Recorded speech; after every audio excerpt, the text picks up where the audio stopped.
Halo sahabat Teras Mitra semua, balik lagi di Timeshare Podcast. Nah, kali ini aku bersama dari Mbak Lia Natalia. Nah, Mbak Lia Natalia ini adalah founder dari Perempuan Berkebaya. Buat lebih lanjutnya nih, langsung perkenalan Mbak Lia.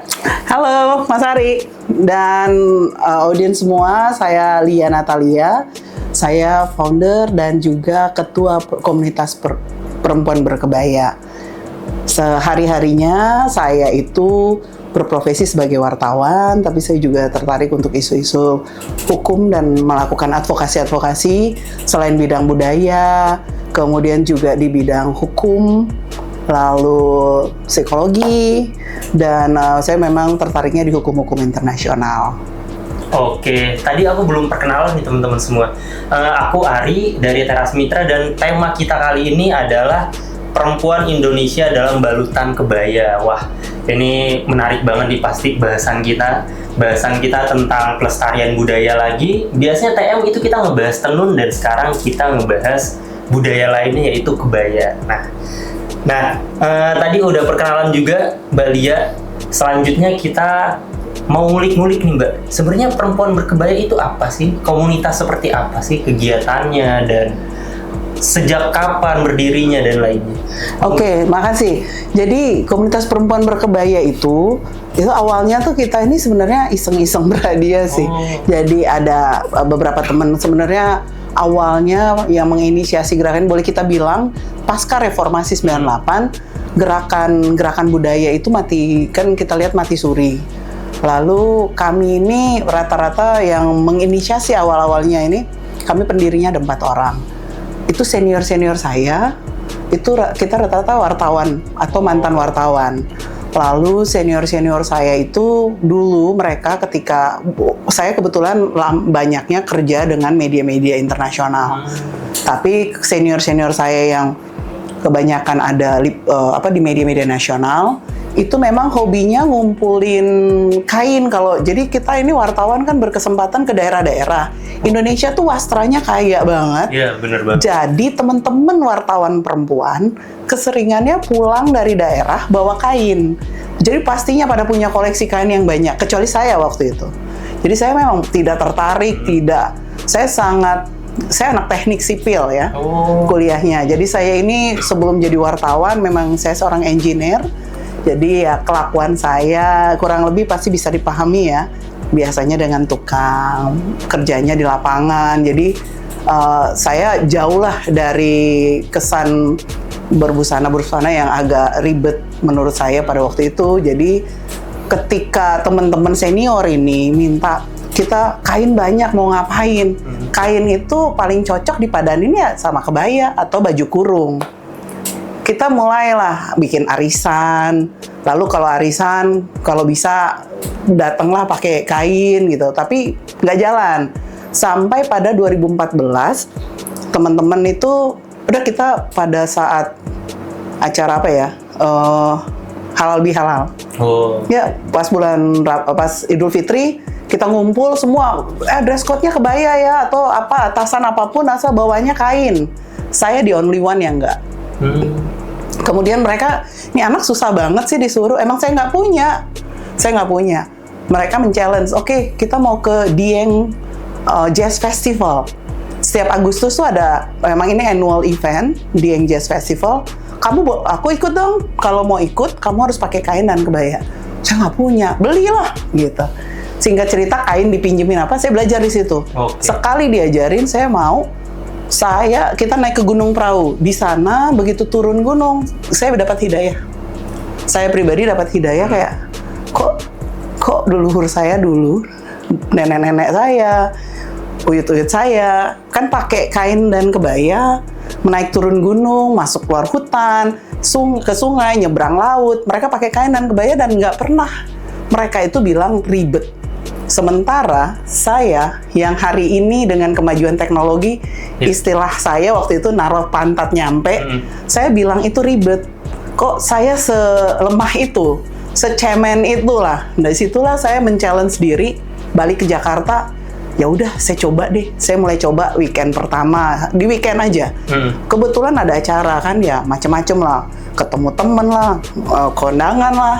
Saya coba pakai 2 weekend, saya pikir saya udah confident, saya naik turun kendaraan umum, sengaja di challenge.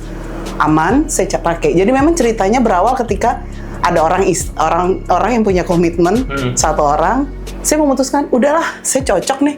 Saya mutusin aja, setiap hari aja pakai kain sama kebaya, toh nyaman, enak, saya nggak ngeribet. Menurut saya pada itu. Jadi teman-teman pakai kebaya atau kain atau busana tradisional itu soal ribet itu di mindset kita ternyata. Jadi saya challenge, saya naik kendaraan umum kemana-mana, naik KRL, naik bis, naik ojek motor saya spesifik, dan saya nggak tahan naik mobil kecil itu, saya nggak tahan. Jadi saya harus naik yang bis besar gitu, baru tahan. Anyway, karena konsistensi saya pakai, muncul di medsos, teman-teman yang sesama wartawan, namanya juga wartawan, temennya wartawan, ngelihat ada yang tertarik, mau dong interview, wawancara, lucu deh lu gitu. Ya awalnya gitu, lucu deh kayaknya. Mulailah satu, punya teman lain nggak? Oh ada, senior-senior saya, tapi mereka belum harian gitu. Karena saya memutuskan, udah, mereka bilang, aduh kita nggak enak ya sama nih anak, kita komporin dia jadi konsisten, malah enggak. Kita mulai ngumpul, diwawancara sama media A, media B, temen-temen yang aku sering ajak bareng-bareng di wawancara ini bilang, kok kita curang ya, nggak ngapa-ngapain, tapi dapat publikasi. Itu kan kayak orang nggak ngapa-ngapain dikasih penghargaan, kan nggak enak banget ya, honoris causa lah ya, misal gitu kan. Gaji buta lah ya. Nah iya, magabut banget, nggak mau. Kita harus melakukan sesuatu. Kita melakukan sesuatu apa ya? Ya udah, paling gampang adalah kita kumpulin aja orang-orang yang suka pakai kebaya sama kain. Kita kumpulin aja orang-orang yang sama kayak kita bikin. Ya kita awalnya dengan semua ini, komunitas ini terbentuk di medsos, yaitu di WhatsApp group. Kita buat WhatsApp group, kita kumpulin mulai dari berenam, naik nambah si yang tiap orang 6 orang ini kemudian bawa teman. Ini temen gue juga suka, temen nggak gitu. Ya udah, lama-lama jadi banyak sampai akhirnya bertahan dari 2014 sampai sekarang. WhatsApp group itu kami bentuk bulan Desember 2014. Jadi tahun ini komunitas perempuan berkebaya itu akan officially berusia 10 tahun. Jadi perjalanan 10 tahun. Itu dengan niat cuma satu. Setelah kita sudah melakukan ini, kita terus apa, so what? Kita siapa? Gitu kan? Kita siapa? Remah-remah rengginang gitu kan? Nah, ketika kita berpikir, kita set up visi misi lah yang sederhana bahwa oke, kita pakai ini kain dan kebaya dan kain, kita pakai satu, tujuannya setidaknya menjadi pengingat. Ada anak-anak muda, anak-anak yang baru lahir, anak-anak kecil. Pada waktu 10 tahun lalu itu kita bilangnya anak-anak, pokoknya semua anak muda, mereka tuh ingat kalau suatu hari nanti nggak ada yang pakai lagi. Saya pernah lihat dulu ada perempuan pakai baju tradisional. Jadi kita set up goals-nya cuma sederhana itu. Kita tidak pernah menyangka bahwa 10 tahun kemudian orang banyak muncul pakai kain dan kebaya, lalu orang mulai memperkenalkan wastra Indonesia dengan sangat luar biasa, banyak komunitas lain bermunculan, lalu kemudian sudah ada Hari Kebaya Nasional, kebaya didaftarkan ke UNESCO menjadi warisan budaya dunia tak benda dari negara-negara Asia Tenggara, bahkan kita bisa sampai regional kerjasamanya. Itu tidak pernah kita expect. Jadi tidak ada di dalam setup kita dari langkah itu. Nah, yang saya mau katakan adalah ternyata sebuah langkah kecil itu bisa berdampak pada sebuah gerakan nasional, sebuah gerakan regional, asal butuh konsistensi. Jadi dari langkah tadi kan saya memulai dengan ya udah diliatin tiap hari, ditanya mau kondangan ya. Saya jelasin enggak, saya memang pakai begini. Dari mulai dibilang ini kan bajunya orang pasar, ngapain kamu pakai di kementerian atau apa ya. Nah, tapi pernah juga ada yang bilang. Pernah, orang Indonesia tuh sampai hari ini bahkan setelah 10 tahun sudah ada Hari Kebaya Nasional, orang bahkan masih ada yang belum tahu kebaya tuh yang mana. Nah, jadi kalau ini kan kebaya ini atasan loh, bukan yang bawah. Ya, nah masih ada yang nggak tahu, bahkan perempuan nggak tahu. Nah, kita kenapa tetap tidak bosan-bosan melakukan edukasi? Komunitas kami itu sifatnya edukatif. Jadi kita banyak melakukan kerja-kerja edukasi budaya, tidak hanya kebaya. Jadi kebaya ini hanya buat kami pintu masuk. pintu masuk untuk mempelajari budaya Indonesia yang katanya luar biasa kaya ini, dan memang benar kaya. Mulai dari berkebaya ini kami belajar membatik. Jadi kami kemudian tahu bahwa tidak mudah, kenapa harga batik agak lebih tinggi daripada tekstil yang lain yang di pabrik ya, tekstil.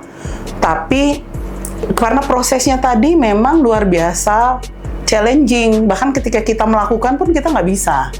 Jadi kita belajar membatik, kita mulai belajar melihat menenun tuh ternyata dari proses membuat benang itu diwarnain sampai ditenun, kemudian bagaimana pewarnaan dan lain-lain. Itu semua perjuangannya panjang dan sangat berat. panjang. Jadi harga memang segitu juga tidak wajar masih, karena belum mencakup semua proses dan waktu yang dibuang segitu lama. Dan mereka itu hebat, orang-orang yang membatik, orang-orang yang menenun, itu orang-orang yang secara mental itu bagus. Kemudian kami menemukan banyak hal dari situ. Lalu kita belajar budaya lain, kuliner, tari-tarian, kita belajar sejarah, kami rajin ke museum. Jadi acara-acara kami pun dilakukan nggak di tempat-tempat yang ini, tapi kami ke museum.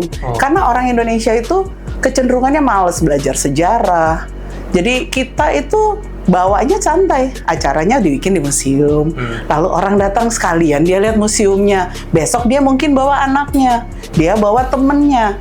Jadi sekarang museum-museumnya pun Instagramable ya. Pokoknya jadi kita memperkenalkan, banyak yang kita lakukan, intinya mengedukasi masyarakat di semua aspek yang berkaitan dengan budaya dan pendidikan. Jadi memang terus sampai hari ini kita belajar kain, batik, macam-macam. Mau kalau ada akulturasi budaya apa ada di batik, di tenun, itu semua ada. Jadi tidak ada budaya. Karena dari situ kita berlega hati harus bahwa budaya itu tidak ada yang asli-asli banget. Semua pasti sudah mengalami akulturasi karena tadi ada migrasi orang. Jadi apakah orang Indonesia ke Amerika, ke Suriname, orang Jawa ke Suriname, dia pakai kain sama kebaya. Boleh nggak orang Suriname pakai kain sama kebaya? Boleh, gitu. Tapi originalitasnya, maksudnya awal-awal mulai dipakai ke kita misalnya. Nah ini juga berkaitan nanti sama kenapa kita bisa bilang lebih kuat sejarahnya dari kita. Itu juga dari akar bahasanya, itu semua nanti bisa, kalau kita mau pelajari lagi tuh panjang gitu. Oke, jadi menarik banget ya tadi pembahasan gimana perempuan berkebaya ini berdiri, sejarahnya, dan cerita-cerita menarik tadi, sampai bahkan dari hal kecil aja ya yang sebelumnya Mbak Lia ini sebelumnya bahkan berpikir kalau itu ribet gitu. Iya. Tapi setelah didalami akhirnya merasa nyaman, confident, dan merasa kalau itu jati diri kita gitu, jati diri bangsa. Dan itu menurut aku hal yang menarik banget gitu Mbak, yang harus sahabat Teras Mitra semua juga dicobalah untuk di sini. Sahabat Teras Mitra yang perempuan, saya yakin pasti di sini sahabat TM ini juga sudah tersaring nih Mbak, karena banyak pecinta wastra juga. Nah, bisa tuh dicoba seminggu sekali ya, di weekend misal pakai kebaya dan lainnya, itu hal menarik gitu. Nggak cuman perempuan loh. Nggak cuma perempuan, karena kita belajar budaya juga laki-laki. Dari situ kita tahu ternyata di Indonesia tuh kaya untuk laki-laki. Ikat kepalanya tuh macam-macam. Hari apa misalnya ditaruh aja lah orang Sunda, ikat kepala A, B, C itu harinya beda, peruntukannya beda misal. Terus kain, jadi cara kita berwastra itu memang budaya kita banget, berwastra. Bahkan saya pernah, penelitian saya bahwa menenun itu adalah tradisi asli orang Indonesia. Itu dibuktikan memang ada bukti sejarahnya.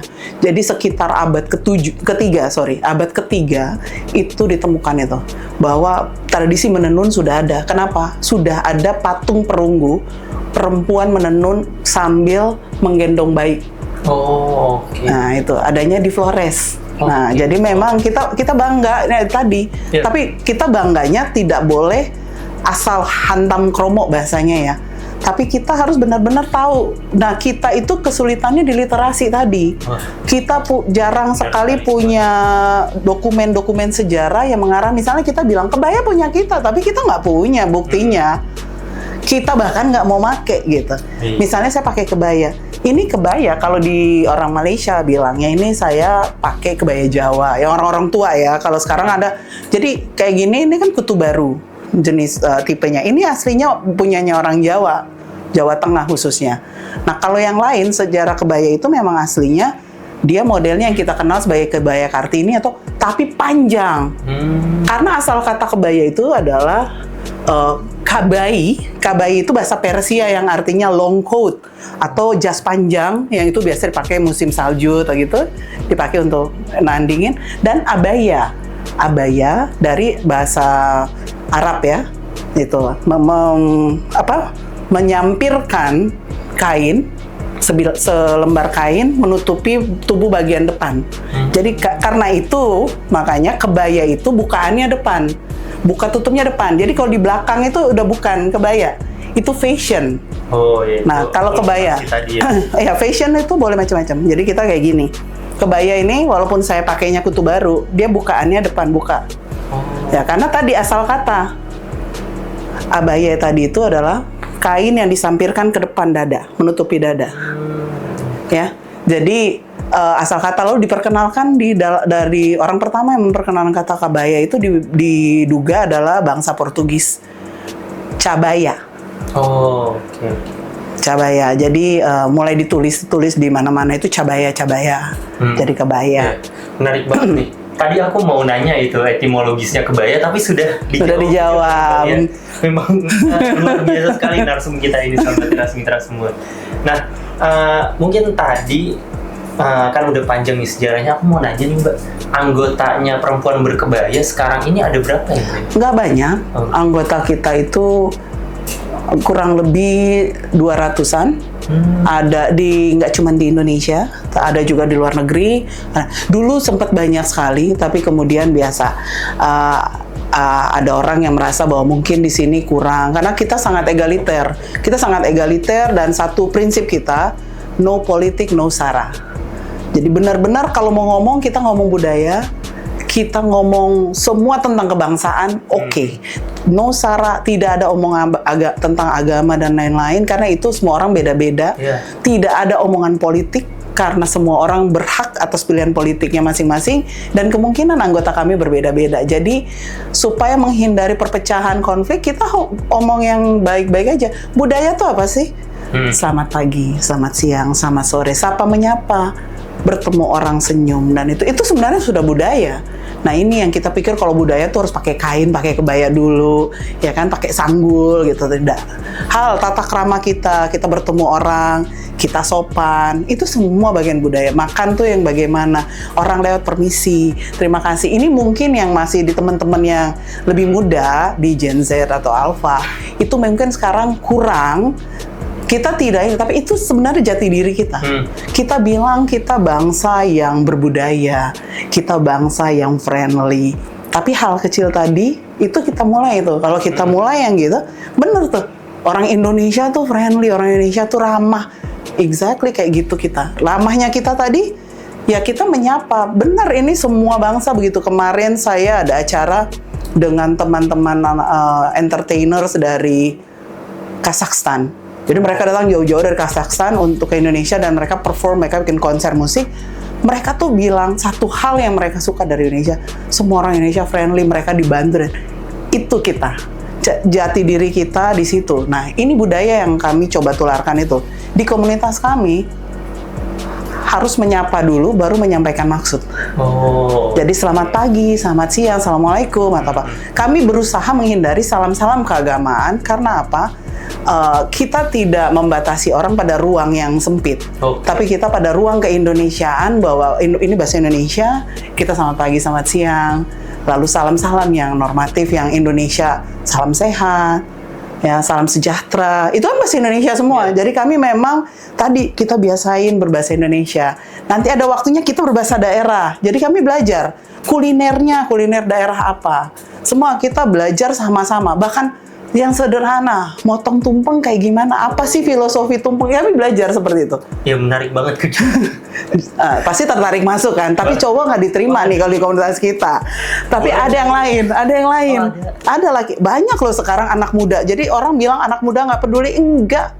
Anak muda peduli. Kenapa? Setelah kita ini membentuk seperti komunitas perempuan berkebaya, salah satu contohnya, sekarang ada remaja berkain lah, ini itu, dan itu menyebar dan itu luar biasa.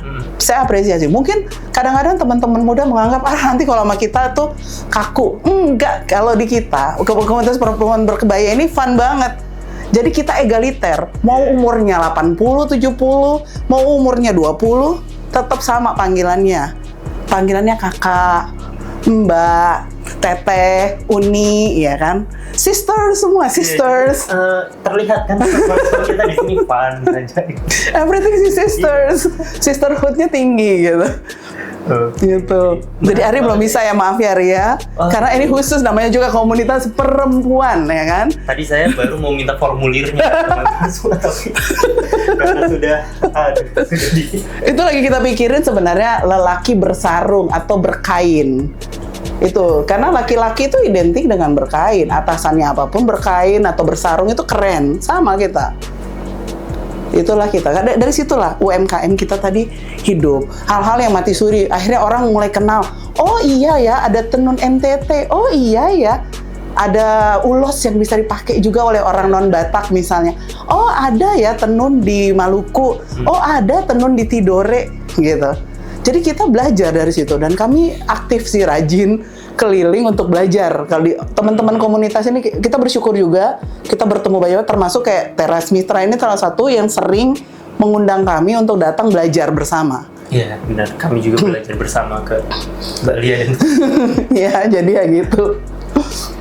Oke, tadi kan Mbak Lia udah cerita panjang nih dan menarik banget ya menurut aku. Tapi aku mau nanya simpel-simpel aja sih, kayak tadi kan Mbak Lia bilang kalau Mbak Lia ini backgroundnya adalah teknik sipil dan jadi wartawan, dan perempuan berkebaya ini juga foundernya itu atau pendirinya itu ya dari teman-teman wartawan juga ya Mbak? Iya, mantan wartawan dan wartawan. Ini itu selain jadi wartawan apa lagi sih Mbak? Apakah ada pekerjaan lainnya gitu? Karena terlihat banyak sekali ya ilmunya, terus hobi dan lainnya gitu kan. Ya saya ya tadi advokasi karena saya kemudian juga belajar hukum. Saya juga suka dengan hukum-hukum internasional dan HAM. Saya juga anggota SWAKA namanya, SWAKA. Ada perkumpulan SWAKA Indonesia itu lebih memang ke hukum internasional dan hukum HAM itu tentang pencari SWAKA. Jadi mungkin ini juga isu yang nggak terlalu banyak orang paham di Indonesia. Tapi tahun-tahun terakhir saya bersyukur juga orang sudah mulai paham. Orang Indonesia kan pada dasarnya baik. Pada dasarnya baik. Hanya tidak sadar aja kebaikannya tetap banyak dan bagaimana bisa memanfaatkan kebaikannya itu untuk hal yang lebih baik, untuk lebih positif dan untuk bangsa ini lebih baik. Dan bangga banget kita kalau bicara di forum-forum internasional atau di mana-mana menggunakan contoh Indonesia dalam berbagai hal itu luar biasa. Gitu. Jadi selain itu tadi advokasi, ya tadi saya sebutkan juga saya kan ya komunikasi, event, apapun, bahkan menerima curhatan. Tapi teman-teman Teras Mitra jangan ya, jangan. Nanti bisa dini hari pulangnya. Karena boleh ya. Nanti next time. Ya mental health itu saya concern. Ya saya concern dengan mental health. Walaupun saya ini, tapi saya belajar. Akhirnya saya belajar psikologi juga, walaupun saya belum ngambil untuk misalnya kuliah khusus. Tapi apa yang saya suka biasanya saya coba pelajari untuk saya dalami, karena saya nggak mau setengah-setengah. Takutnya kita nolong orang tapi kita salah cara menolongnya gitu. Oke. Menarik banget tadi gimana pengalaman Mbak Lia ini selain jadi wartawan, terus advokasi juga fokusnya. Nulis buku juga. Penulis juga. Fiksi-fiksi, puisi-puisi yang galau-galau gitu. Ya gitu dah. Yang mungkin anak senja banget, anak senja. Mungkin sahabat Teras Mitra mau tahu karyanya Mbak Lia apa saja? Boleh disebutkan? Kalau berkaitan dengan perkebayaan itu ada buku Backpackers with Kebaya, Why Not? Itu karena memang saya beginilah sehari-harinya ya, pakai kebaya, pakai kain. Jadi saya nggak pakai celana panjang, nggak pakai itu. Jadi saya memang berkebaya dan berkain, karena yang namanya berkebaya itu filosofinya adalah berbusana atasnya kebaya, bawahnya kain. Mau itu batik kah, mau itu tenun kah? Tenun itu kan macam-macam, ada ulos, ada yang dikenal sebagai apa sih yang kalau orang Palembang, songket, itu semua adalah bentuk-bentuk tenun.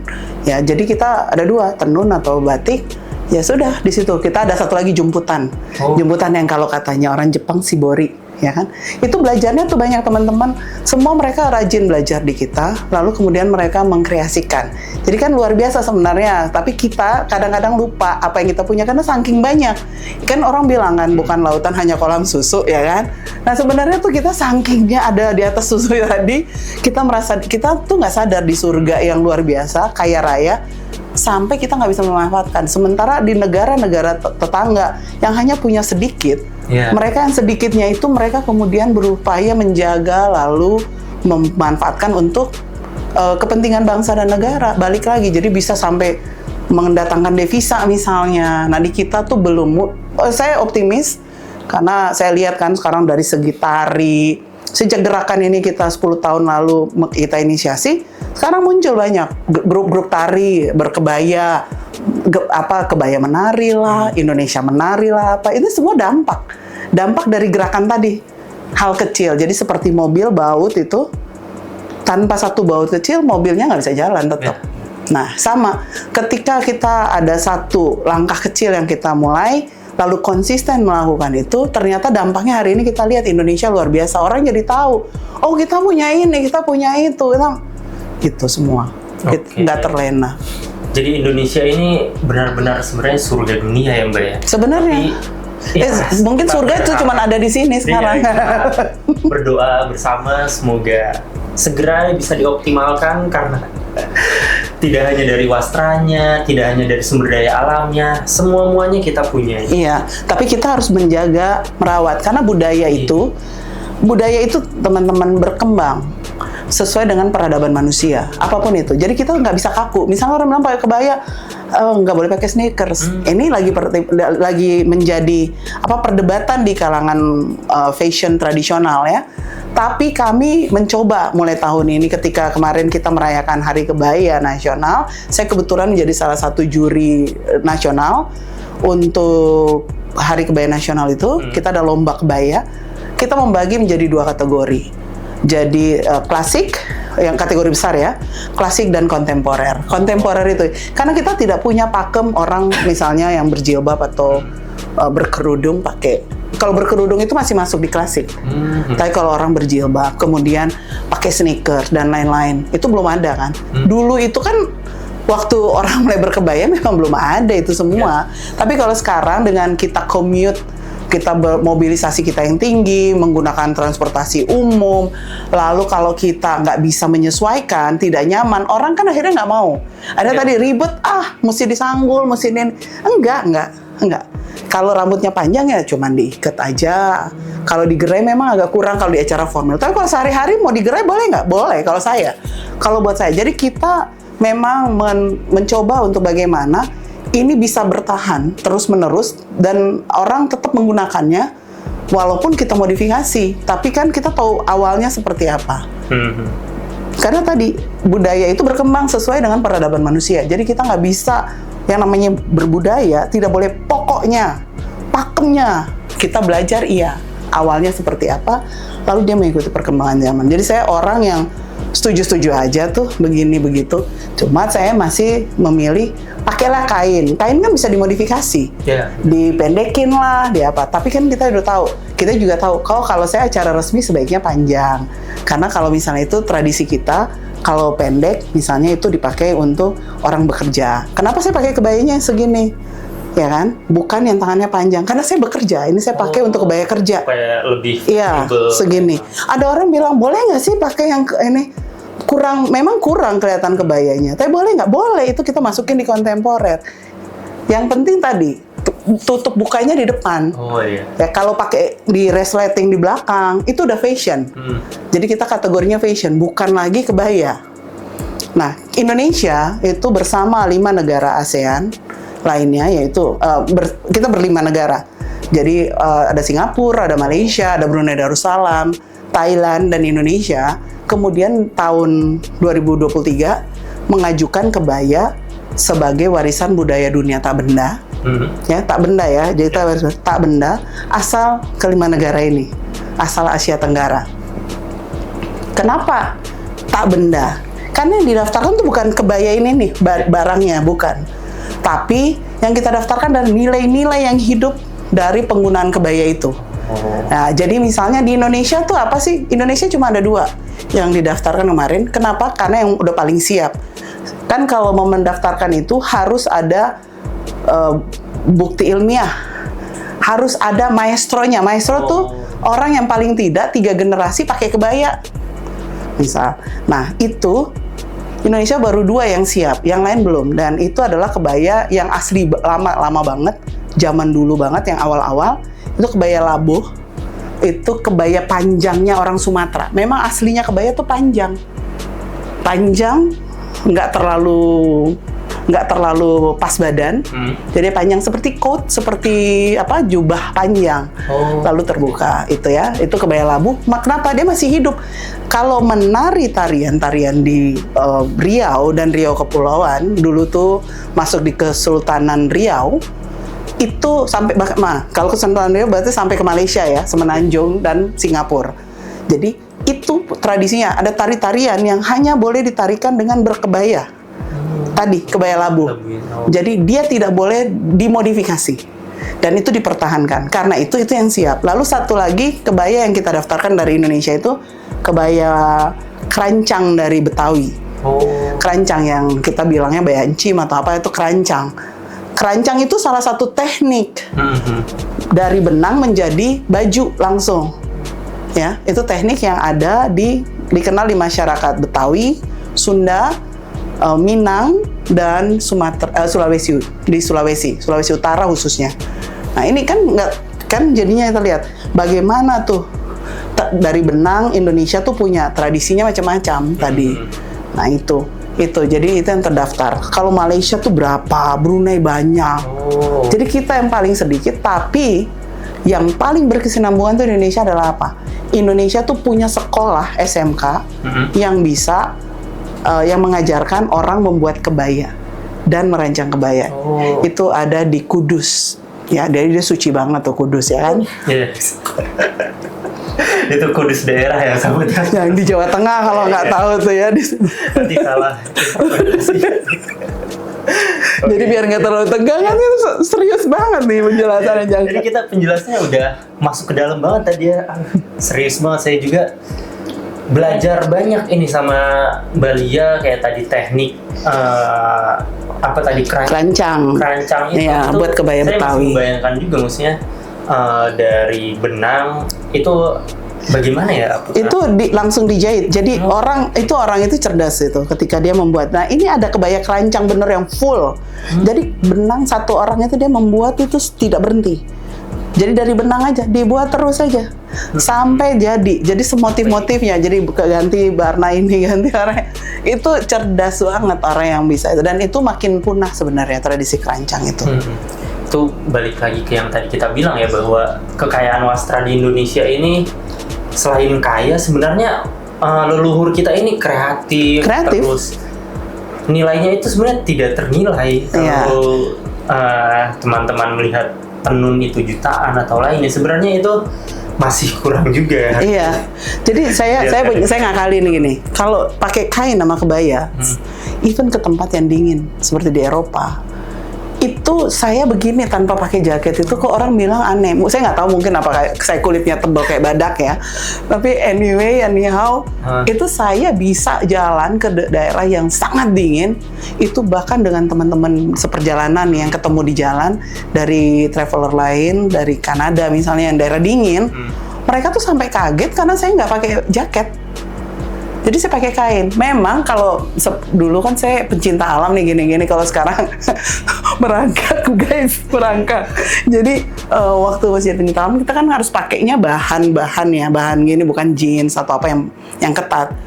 Berkebaya dan berkain itu kan kita membuat panas tubuh kita terjaga.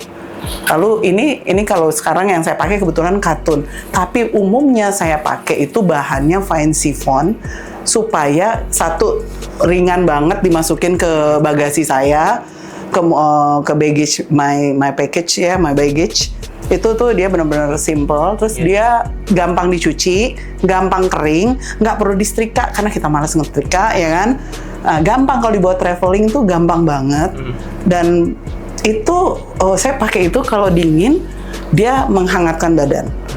Kalau udaranya panas dia nggak bikin panas banget, jadi nggak gerah. Cepet, pokoknya semua cepet karena tadi kan dia cepet kering. Nggak bikin kena paru-paru basah paling nggak. Jadi saya akan sarankan orang kalau mau pakai yang kelihatannya kayak kembang-kembang itu, saya suruhnya pakai yang kembang-kembang. Nah itu bahannya fine chiffon, itu memang enak banget. Jadi itu dipakai traveling itu enak banget, dan itulah uniknya. Bisa-bisanya kita nggak kedinginan di suhu yang turun. Jadi saya pernah masuk ke tempat saya pikir sudah musim semi, ternyata masih udaranya sampai di bawah di bawah 0 derajat. Dan saya nggak bawa jaket. Untuk noleng karena saya pakai nama kebaya. Ya, Bali ini kan pecinta alam juga nih teman. Tadi sudah dijelaskan juga bahwa naik gunung perahu dan turunnya malah dapat jadi dapat hidayah ya kan ya. Nah, kira-kira Bali ini pernah nggak sih naik gunung juga pakai kebaya gitu? Kalau saya naik gunung pakai kebaya sih enggak. Turun gunung pakai kebaya iya. Oh, ya. Saya ada sih ke Gunung Guntur, tapi kan pendek banget ya.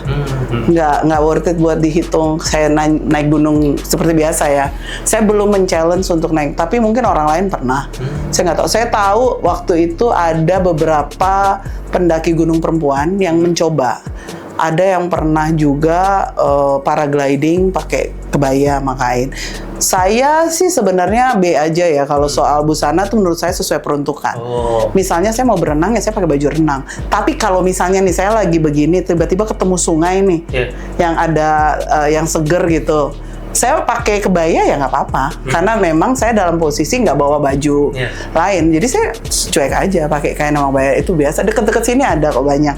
Nah itu pernah. Nge-challenge saya jalan paling hiking sekarang. Lebih banyak travelingnya ke tempat wisata sejarah lebih seringnya. Soalnya agak nggak usah ribet deh sekarang udah bisa nyampe kok kemana-mana. Saya naik kuda, naik onta, pakai kain dan kebaya dan biasa aja. Oke, jadi banyak banget experience Mbak Lia ya kemana aja tadi pakai kebaya, dan itu sebenarnya jadi salah satu tindakan advokasinya juga ya Mbak ya. Iya, itu salah satu. Jadi hal yang menurut saya menarik banget nih. Sahabat Teras Mitra balik lagi coba dulu gitu. Siapa tahu nanti dapat juga kecintaannya dan siapa tahu bisa meneruskan lagi. Bisa meneruskan, bisa tambah banyak. Mbak Lia dan perempuan berkebaya. Iya, amin. Nah, sebenarnya banyak yang masih mau aku tanya lagi sih Mbak. Kayak misal aku lihat contekan bentar dulu ini. Boleh. Nah, kayak misal perempuan berkebaya ini apakah dalam melaksanakan visi misinya itu juga memanfaatkan sosial media Mbak sekarang? Oh iya, apa kita aja sih kegiatannya di sosial media? Kalau dulu itu awal-awal banget itu kita masih di Facebook. Sekarang ada teman-teman yang aktif di TikTok. Kalau kita komunitas sendiri officially cuma punya Facebook dan Instagram. Ada YouTube saya kurang update ya. Sekarang saya mulai bagi tugas dengan teman-teman yang pekerjaannya nggak ada hubungannya sama budaya sama sekali, tapi mereka mau yang siapa yang bisa ngedit ya, kita semua perempuan ini semua. Jadi teman-teman saya yang biasa di komunitas ini ya, jangan dikira ya, yang biasa live Instagram, TikTok itu bukan anak muda, bukan Gen Z, bukan baby boomers. Ya, jadi di kami umur itu bukan kendala untuk Anda belajar. Jadi kita semua orang itu karena perempuan selalu cantik. Perempuan itu adalah guru pertama. Perempuan itu multi talenta. Jadi dialah yang akan mengajarkan banyak orang di sekitarnya, di dalam rumahnya, di sekitarnya, tetangga-tetangganya. Jadi dia harus banyak belajar. Nah, ketika masuk di komunitas kami belajarnya mulai dari public speaking, nggak ada sambungannya kan sama budaya. Jadi kita belajar public speaking, kita encourage teman-teman belajar nulis, yang punya hobi daripada hobinya cuman flexing misalnya. Ya kita salurkan, kita setiap live tuh orangnya udah jelas ini dan itu. Yang hobinya gabung-gabung bikin video, silahkan. Yang hobinya ngeposting di sosmed, silahkan. Udah. Jadi kita memang bagi tugas dan saya berusaha sebagai yang memimpin, berusaha melihat potensi semua teman-teman perempuan ini, karena semua orang itu kan punya keunikan dan kemampuan masing-masing yang mungkin lebih dari yang satu dari yang lain. Nah itu yang jadi sebenarnya kerja-kerja pemberdayaan perempuan, kita berkumpul saling menguatkan, kita berusaha. Jadi di kita tuh orang belajar nari bareng-bareng, kita sekarang koreoin tarian, menari dia di komunitas, MC-nya di komunitas, semua aja kita udah. Jadi kita nggak perlu cari kemana-mana. IO-nya yang satu yang nggak bisa, kalau ketuanya ini nggak bisa masak. Jadi bisanya nyicip gitu kan. Hobi nyicip. Nah, makanya caranya selalu dengan kuliner apa. Itu kita bisa. Kita storytellingnya harus pintar tentang budaya Indonesia. Karena makanan-makanan kita itu semua punya cerita. Cara pembuatannya yang unik lah. Dari awal kami memang kuliner, wastra, itu tarian, ini lagi, pertunjukan, seni pertunjukan. Teman-teman tuh ikut wayang orang, ikut ini, ikut itu, kita terlibat. Lingkungan, oke, itu kan bagian dari budaya. Budaya itu kan luas. Kehidupan kita sehari-hari, belajar untuk menjaga bumi, dan seterusnya, dan seterusnya. Eco-print lah, apalah, name it. Kita berusaha untuk bagaimana beradaptasi dengan perubahan yang terjadi di dunia ini, sambil tidak meninggalkan jati diri kita tadi. Karena kita bangga kan, tapi bagaimana ini bisa berdampak. Jadi kita ada yang punya seni kerajinan, aksesoris, segala macam. Kita muter-muter aja di kita-kita. Jadi namanya kita ikut bazar, kita ikut pameran. Orang bicara literasi, pameran literasi, kami maju ikut. Kok literasi tapi kebaya? Kan kami literasi budaya. Nah, ini pun masih salah tentang literasi di Indonesia kan. Literasi itu apa aja. Namanya edukasi itu bisa apa aja. Kita sharing gini ini lagi edukasi. Ya, benar banget. Itu lagi literasi kan tentang mencintai Indonesia. Ya, dengan mencintai budayanya. Nah, itu. Jadi memang kita membuka wawasan wacana semua teman-teman perempuan yang ada di komunitas, lalu kita sebarkan. Jadi hubungan kami dengan komunitas-komunitas yang sejalan itu lumayan. Kita berusaha libatkan, ayo kita nggak mau maju sendiri. Yuk sama-sama. Karena itu lebih baik. Jadi ketika ada orang bikin komunitas, orang bilang itu tandingan. Buat kami tidak. Karena kalau bicara teori, kan saya di hubungan internasional ya. Jadi kalau di dalam teori hubungan internasional untuk diplomasi budaya misalnya, semakin banyak komunitas yang terbentuk gitu di masyarakat, itu semakin baik sebenarnya, bahwa itu memang hidup. Sebuah budaya itu hidup di masyarakat, sehingga banyak orang membentuk komunitas-komunitas atau grup-grup baru untuk beraktivitas memperkenalkannya, dan itu hal positif. Jadi tidak ada, kita berupaya untuk hilangkanlah mental kepiting. Senang lihat orang susah, susah lihat orang senang. Jangan. Jadi kita harus senang dengan orang ketika senang, kita susah dengan orang ketika susah. Itu mental yang baik. Jadi itu kita coba bangun di situ. Dari komunitas inilah kita coba kecil aja. Dan kami berharap ini bisa ditularkan sampai pada lingkup yang besar. Ya, kita sudah bisa bekerja sama dengan banyak pihak sampai sejauh ini 10 tahun. Kita ada ketika Hari Kebaya Nasional, kita ada di Panitia Nasional. Kita tidak hanya duduk manis, kita berperan. Jadi kita benar-benar all out. Kalau komunitas kami diajak, harus all out. Nggak bisa kita hanya duduk manis. Saya tidak bisa mentolerir hal-hal seperti itu. Jadi memang Anda ada di sana, jangan sekedar nama, nanti dapat ada SK-nya, tapi Anda harus menjadi, kalau bahasanya menjadi garam, harus menggarami tempat di mana kita berada, harus. Oke, jadi menarik banget ya tadi. Saya melihatnya perempuan berkebaya ini selain melestarikan advokasi tentang kebaya, tentang budaya Indonesia, tapi banyak juga kegiatan pemberdayaan perempuannya yang dan menurut saya luar biasa banget itu apa yang dilakukan Mbak Lia dan juga perempuan berkebaya ini. Nah, yang mungkin sahabat Teras Mitra mau tahu juga ya Mbak ya, apa sih kegiatan terdekat nih yang mungkin lagi diinisiasi teman-teman atau lagi di planning gitu dari perempuan berkebaya, dan mungkin aja sahabat Teras Mitra atau teman-teman Teras Mitra sendiri mau ikut join gitu? Kita dalam waktu dekat mau ulang tahun ke-10. Oh. Ya, jadi kita mau ulang tahun ke-10, ada rencana mau piknik. Oh. Iya, kalau kita tuh seneng piknik, belajar sambil piknik kan enak. Nah, kita piknik, gitu. ya piknik itu kita bisa bedah buku, kita bisa belajar nortor nari, misalnya. Kita bisa, bukan cuma sekedar foto, kita belajar nih makanan ini apa, belajar kuliner ya, gastro, diplomasi bahasanya kita. Jadi kita belajar, jadi kita tidak serta-merta datang, duduk, fun-fun, foto-foto saja, tidak. Itu memang ketika kita berkumpul pulang saling menguatkan, dapat ilmu itu udah pasti. Jadi kita belajar, entah belajarnya itu belajar tarian, entah belajar alat musik, apapun itu harus belajar. Jadi selalu piknik, lalu mungkin kita ada acara. Nah, kita lagi masih belum ketemu, kita mau tema apa buat 10 tahun ini. Karena pasti ada hal yang harus kita pelajari. Saya punya di komunitas perempuan berkebaya, semua acaranya harus ada edukasinya. Wajib. Nggak bisa acara seremonial. Jadi kita sudah mulai nyusun-nyusun tapi masih kasar banget. Jadi kita nanti akan pikniknya, kita upayakan mudah-mudahan. Karena ini menyesuaikan jadwal semua orang, mudah-mudahan kita bisa di November. Kita mulai pikniknya, sementara rangkaian berikutnya di Desember awal mungkin perayaan ulang tahun.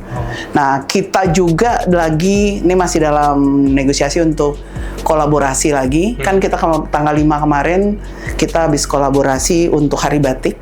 Itu dengan salah satu mall di Jakarta Selatan. Sudah selesai. Nah, kita berupaya nanti ada lagi tawaran untuk kolaborasi dari sebuah instansi swasta. Nah, kita lagi jajakin. Jadi masih belum bisa saya bilang apa, tapi yang pasti kalau program komunitas ya tadi. Dan kita gampang, kalau mau gabung di kita, kontak saja di Instagram kita. @perempuan berkebaya. Ya, kayaknya tadi belum dikasih tahu, tadi barusan udah dikasih tahu perempuan Instagramnya @perempuan berkebaya. Jadi teman-teman kalau mau gabung itu bisa dikontak langsung aja berarti ya. Nah, buat kegiatan tadi untuk perayaan 10 tahunnya yaitu di piknik 10 tahun perempuan berkebaya ini berarti hanya untuk anggota saja ya? Kalau piknik itu masuk anggota, nanti yang pas perayaan tuh kita undang komunitas lain. Karena kita kan butuh juga nih healing internal, lalu kita kan butuh healing selalu. Jadi saya memang, karena sebenarnya di saya yang butuh banyak healing ya kan, tapi saya ajak orang-orang healing bareng-bareng gitu. Supaya fun ya, itu supaya tadi kedekatan emosional teman-teman tetap terjaga.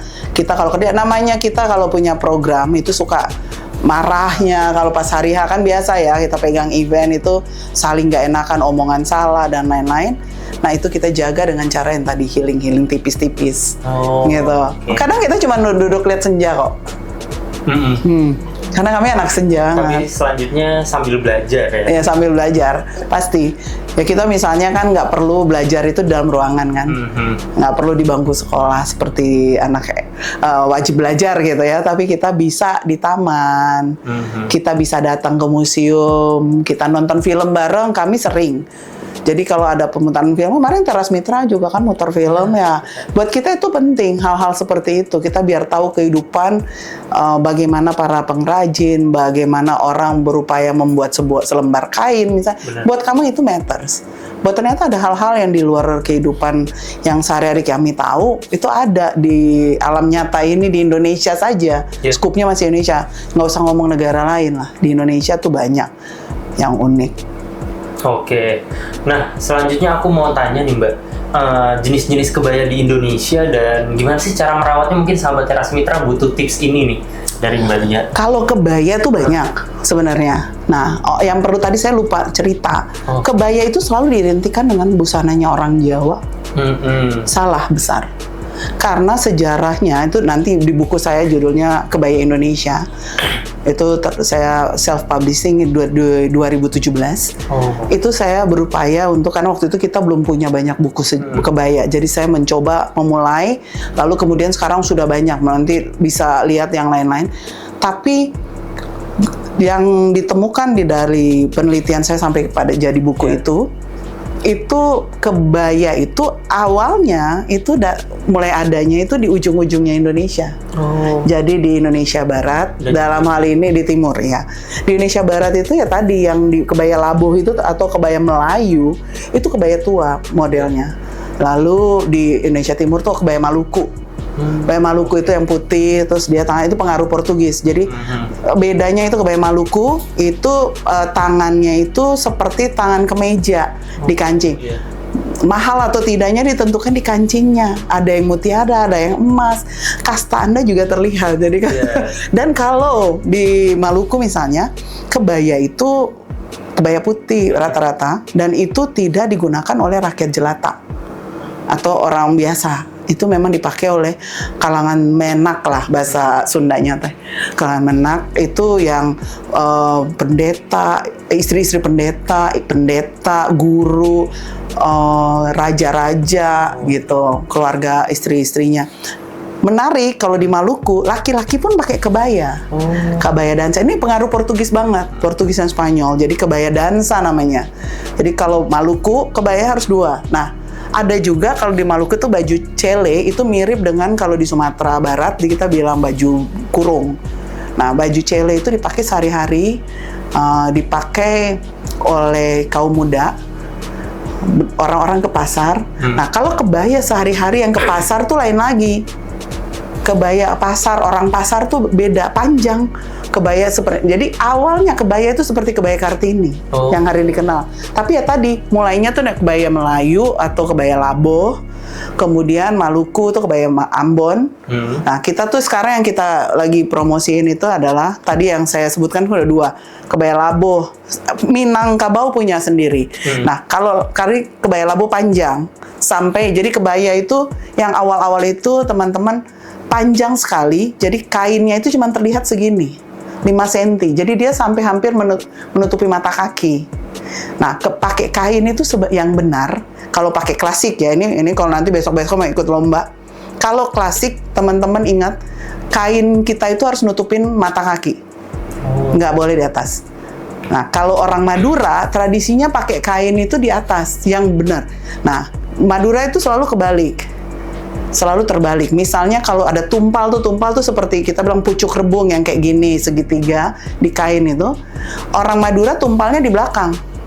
Orang lain di Indonesia, mau orang Sumatera, orang Jawa, orang lain tumpalnya di depan, orang Betawi tumpalnya di depan. Orang Madura tumpalnya di belakang kebalik. Nah, bangsawannya juga beda caranya dan orang Madura semua hampir pendek. Nah, kalau kita pakai kain pendek di bawah lutut tapi di atas mata kaki itu hanya untuk ke sawah atau bekerja. Jadi sama dengan kebaya tadi.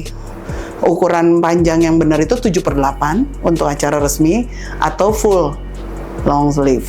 Nah, kebaya tadi kan saya bilang kebaya Melayu, kebaya Minang, terus kutu baru nih yang saya pakai tuh. Kemudian orang bilang kutu baru juga ada macam-macam, ada Solo, ada Jogja.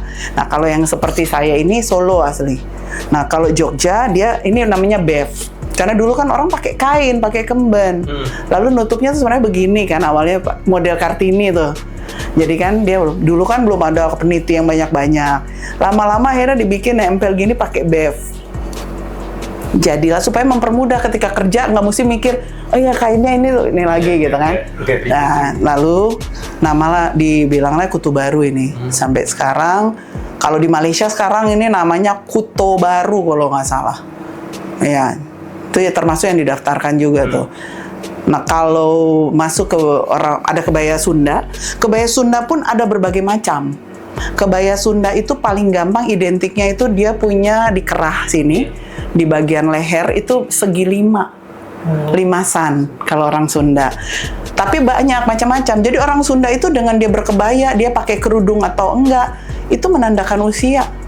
Atau status dia di masyarakat sudah nenek, udah nini, atau masih cuman istri, masih anak muda, itu semua berpengaruh. Sama konde. Jadi pakai kain dan kebaya teman-teman kalau mau bicara ini, pakai selendang. Arahnya tuh sudah orang Indonesia tuh nggak perlu nanya masih single enggak, ya udah kelihatan dipakai posisi ketika memakai selendang. Kalau Anda masih single pakai selendangnya di kiri ya. Kalau udah menikah di kanan, jangan kebalik gitu ya. Udah menikah terus ngingkar gitu ya, pakai di kiri. Terus tapi kalau gimana saya single tapi saya janda, pakainya di kiri. Pakai di kiri, dipakai bros gede. Pernah lihat kan kemarin Yuni Sarah pakai bros gede, tapi dia selenanya di kiri. Itu salah satu, dia pakai bunga gede. Itu dia bilang, I'm single, but ya gitu kan. Jadi sebenarnya di Indonesia tuh banyak, termasuk kita punya budaya nanti kalau kita bicara ikat kepala kita, mau posisi di kanan di kiri, kita udah tahu, nggak usah nanya. Kalau nanti kan sama nih ketika kita bicara wastra, ketika pakai kain tenun di NTT itu ada simbol mau bilang gue single nih, saya single, itu ada. Jadi orang tidak perlu bertanya, bahasa kita itu bahasa simbol semua. Iya, jadi nggak perlu nanya, oh dia single, udah nggak usah ditanya. Ngelihat dia pakai selendang, oh rambutnya begini. Jangan salah, rambut itu orang kan suka pakai rambut Bali yang begini panjang. Itu kalau orang menikah, gitu. Jadi orang tuh suka itu belajar dari sebuah kebaya. Kita akan belajar banyak hal biar nggak salah, nggak wagu. Terus kemudian kita belajar kain-kain yang nggak boleh kita pakai, ya kan? Jangan sampai kita salah datang ke istana, ke sultan, ke keraton, ya kan? Misalnya kita pakai parang, kita pakai parang seling, ya nggak boleh. Makanya gampang teman-teman. Kalau buat yang netral, kalau mau pakai batik, saran saya pakailah batik yang kembang-kembang atau yang motif-motif yang biasa aja, yang misalnya gambar hutan, binatang-binatang hutan. Itu juga ada nanti di batik tuh kalau kita cerita panjang. Pengaruh Islam sebelum Islam. Nah, itu ada pengaruh Tionghoanya di sebelah mana. Di seluruh Indonesia tuh kita semua pasti ada pengaruh Tionghoa, pengaruh Arab, pengaruh ini, pengaruh itu, Jepang, Belanda. Ceritanya panjang. Tapi ya panjang.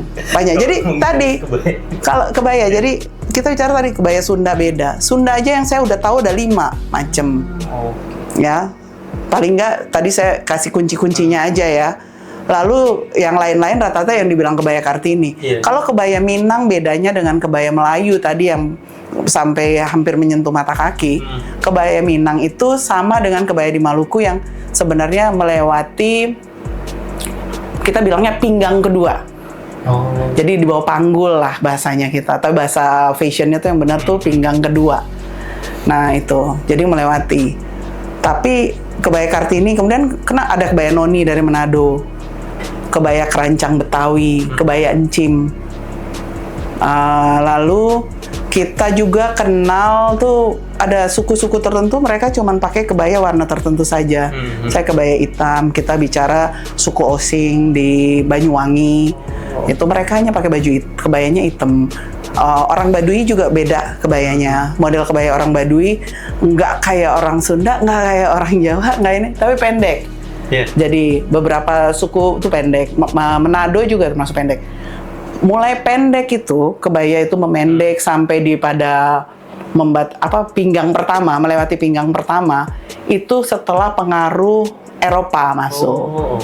Setelah Eropa masuk, noni-noni Belanda itu datang.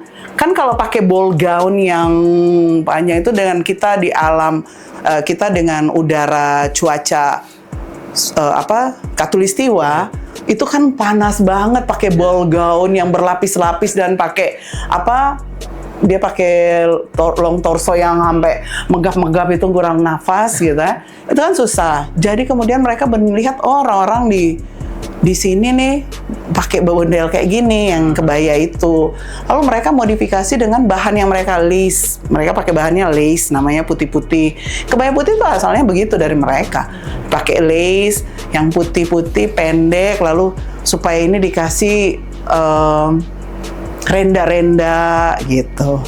Nah itu kemudian orang melihatnya itu sebagai kebaya yang derajatnya lebih tinggi gitu kan. Padahal kebaya di Kesultanan itu aslinya ya tadi longgar-longgar, seperti kebaya Labu tadi. Hampir semua kebaya kita itu tidak pas badan. Tidak. Nah tapi kemudian ada perdebatan di antara fashion expert bahwa kalau kebaya itu longgar itu berarti dia selir. Nah, kalau dia pas badan berarti dia istri yang sah. Jadi hati-hati, kita memang bermain di dataran yang Jadi kami lucu, tapi kalau lihat orang berbusana itu sebenarnya sambil diam-diam di dalam hati, wow, ini lagi ini selir siapa gitu. Jadi jangan sampai salah ya teman-teman. Belajar itu banyak. Belajar banyak, tapi untuk gampang, iya. Tapi slow aja sebenarnya kan, kalau belum tahu salah boleh kan? Ya, bener. Ya kan? Boleh. Tapi kita belajar. Kayak saya pertama saya pakai kain sama kebaya itu, kain saya masih tekstil, artinya print dari pabrik. Karena saya belum tahu. Tapi sejak kemudian bertemu teman-teman yang paham, lalu kita mulai menerapkan ke teman-teman di komunitas, tolong kalau bisa cap batiknya, kalaupun batik cap. Tenunnya jangan beli tenun yang print. Itu bukan tenun, itu tekstil. Cobalah, ada lah pasti yang bisa. Kalau udah pingin ditabung. Berarti kita tadi kan belajar lagi. Yuk mari menabung, bukan pakai kredit card. Itu mari berhutang maksudnya, jangan. Nanti kena pinjol, pusing saya. Tidak disarankan ya. Jadi mari menabung itu adalah budaya kita. Jadi kalau kita pingin sesuatu, kita tabung. Nanti dapat tuh. Memang ada prakteknya. Di beberapa pengrajin itu kita bisa cicil. Jadi dibuat kita cicil. Ada yang prosesnya nanti pembuatannya 5 tahun. Ya kita bisa cicil dalam proses itu. Tapi dapat nggak kainnya yang bagus? Dapat. Jadi semua itu bisa negotiable. Tergantung bagaimana kita melihat sudut pandang, dan kalau Anda banyak tahu kan kamu tahu celahnya. Kalau kurang paham kan bisa nanya. Ada tuh teknologi, mari bertanya. Nah itu, ini yang jangan takut bertanya. Kalau rajinnya ChatGPT, nanti lama-lama lupa tuh caranya bertanya. Ya, jadi sebenarnya praktek-praktek ini kita harus mix antara yang manual itu. Kenapa teman-teman? Jangan sampai kemampuan kita untuk survive itu nanti hilang. Itu yang terjadi di negara-negara yang super maju. Itu terjadi, masyarakatnya matinya karena apa? Hal sepele, nggak bisa yang manual. Boleh ngikutin perkembangan, ya, benar, tapi harus tetap bisa menjaga rasionalitas kita, kemampuan untuk bertahan sebagai manusia, karena kita bukan robot. Iya, benar. Menjadi manusia seutuhnya. Ada rasa itu budaya. Menarik banget obrolan aku sama Mbak Lia ini, tapi supaya kita nggak panjang-panjang banget, nanti kita udah kepanjangan ini. Bosan kan? Gitu. Oke, mungkin terakhir nih, Mbak Lia, harapannya apa sih Mbak untuk wastra di Indonesia, untuk kebaya di Indonesia, untuk budaya di Indonesia, apa harapan? Kalau harapannya sih semoga ini berlanjut terus. Jadi kenapa saya taruh harapan ini? Kenapa banyak orang akan mendapat manfaat dari perkembangan ini kalau terus-menerus kita pakai. Jadi kalau kita bilang kita punya tapi kita tidak pernah pakai, orang lain pakai, jangan teriak-teriak dong. Kan di budaya itu siapa yang melestarikan, dia menjejak. Apalagi kita di dunia digital. Jejak digital itu kita sudah tahu lah kekuatannya. Ini yang orang Indonesia harus sadar bahwa itu yang bisa kita lakukan untuk jangka panjang. Lalu kemudian kenapa saya bilang saya harapannya tadi panjang ya tadi? Karena kalau nanti kebaya ini misalnya direcognize atau diterima sebagai warisan budaya dunia tak benda dari negara-negara di Asia Tenggara, itu masih bisa direview. Itu tidak berlaku mutlak for good atau seterusnya selama-lamanya, tidak. Ada waktunya akan direview. Kalau dia tidak hidup lagi, misalnya nih kita sekarang kan lagi happy nih, banyak komunitas saya pakai, teman-teman pakai, banyak orang pakai. Tiba-tiba 2 tahun lagi setelah sudah diterima, dia datang, oh udah enggak, udah kan kita udah ada hari kebaya, udah ada ini. Tapi dia nggak hidup lagi, dicabut, direview. Itu pernah ada kejadian, kalau mungkin ingat, ketika kasusnya Coral Reef di Australia. Begitu dia rusak, itu direview, dicabut. Ya, sebagai warisan budaya dunia itu, atau Seven Wonders atau apapun itu bisa dicabut, direview. Jadi tadi kenapa kita perlu berkelanjutan dan perlu dikembangkan. Jadi mengikuti perkembangan zaman. Budaya itu tidak kaku, teman-teman. Kita belajar asli, kita belajar pakem, ya istilahnya pakem ya. Kita belajar pakem, tapi kita harus tetap bisa bagaimana ini mengikuti perkembangan zaman tadi. Saya sehari-hari pakai kebaya dengan sneakers. Tapi saya kalau acara resmi saya pasti bawa slop. Saya nggak muat sih sebenarnya, kaki saya agak unik. Jadi saya pakai klom. Nah, itu klom dari kayu yang kalau jadi multifungsi sebenarnya. Violence. Jadi multifungsi itu saya bawa. Jadi bisa kok kita ngakalin apa aja. Semua itu dari kemauan, dan ketika kita bilang ini tidak ribet, maka tidak ribet. Tapi kalau kita memulainya dengan mengatakan hal-hal yang negatif ini, jadi kita harus bawa ke ujung yang positif vibes tadi. Kalau positif, maka akan positif. Karena semesta bekerjanya demikian. Apa yang kita sampaikan, itulah yang diaminkan oleh semesta dan akan kembali pada kita. Jadi kalau kita bilang, it's easy. Bahwa ini enggak kok, nggak ribet pakai kebaya, maka tidak ribet. Ini yang saya alami selama 10 tahun terakhir. Saya traveling kemana-mana, bertemu banyak orang di negara-negara lain. Inilah yang kita bilang diplomasi. Kita ini semua agen diplomasi budaya.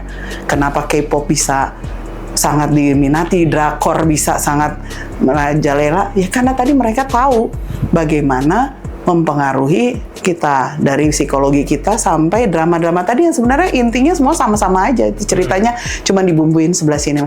Kita kaya teman-teman, tapi punya kita itu belum pernah mendapat tempat sedemikian luas seperti orang-orang yang punya cuma sedikit tapi dia bisa mengkapitalisasi. Ini PR bersama. Makanya saya bilang tadi kita masih panjang perjalanannya. Oke. Luar biasa banget. Jadi kita sebagai generasi penerus, semoga kebaya dan wastra di Indonesia ini semakin maju, dan Gen Z dan semuanya generasi penerus bangsa ini bisa terus menghidupkan wastra-wastra di Indonesia, kebudayaan di Indonesia, khususnya kebaya yang banyak. Kebaya dan lain-lain. Dan fashion kita banyak. Fashion dan lainnya. Jadi itu harapan saya juga. Terima kasih banyak. Makasih banyak sudah boleh di sini ya teman-teman. Terima kasih. Bisa lanjut lagi sharing. Kita bisa mungkin nanti kalau antusiasnya tinggi kita bisa ke materi lainnya gitu. Karena menarik banget bahasannya menurut saya ini. Nanti kita bisa kolaborasi lagi lah gitu bareng. Semoga. Kebaya juga Teras Mitra. Teras Mitra kan punya banyak acara ya. Akhir kata dari saya, terima kasih banyak sahabat Teras Mitra semua. Tonton terus, stay tune, dan bye-bye. Bye. Terima kasih.